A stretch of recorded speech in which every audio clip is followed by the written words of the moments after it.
Let's head to the voicemail of Truth and Reason. This one with a couple of guys who are available. Which one would you pick in the draft?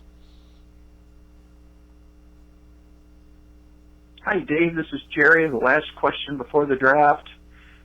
Treylon Burks versus Perrion Winfrey at number 44, if both are available. Which would have the most impact? Thank you. Bye.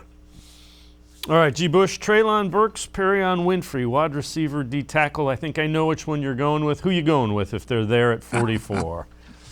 Hey, listen, you've already read the tea leaves. I kind of gave it away in the last segment.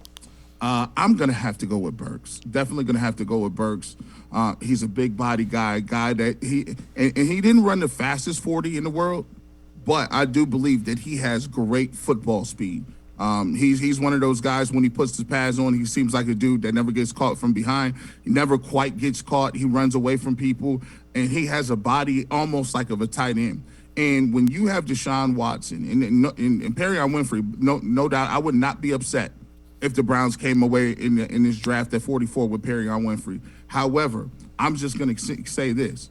You know, when you look at the defensive tackles and defensive ends and edge rushers that got picked last year in the 2021 draft, there was only one rookie who had over 4 sacks in terms of a defensive lineman. That's from the end position as well as the defensive tackle position. So, and I think it was the kid from Miami. He had 8.5 sacks. He actually went to school in Miami. His name escapes me right now, but he had 8.5 sacks last year. So when you talk about a production, you really can't count on, a defensive tackle just coming in being a dominant guy. And if you look at it over the last 20 or 30 years, defensive tackle is almost one of the hardest positions to actually forecast, to actually pick, and to say, hey, this guy's going to be an elite rusher. He's going to play the pass and the run. And so when I even look at it a little bit, I even look at some of the great defensive tackles like Aaron Donald. We knew Aaron Donald was good, but we couldn't have suggested he was that good.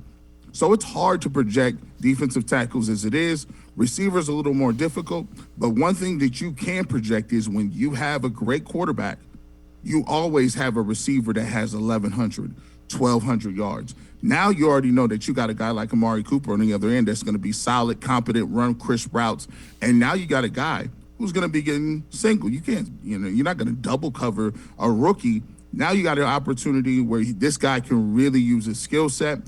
Plus a good running game, nice play action game, and a mobile quarterback. I think this offense is ripe for a rookie to come in and get you 800, 900 yards and upwards above 6, 7 touchdowns as well. We're playing with this type of team. Yeah, all makes sense.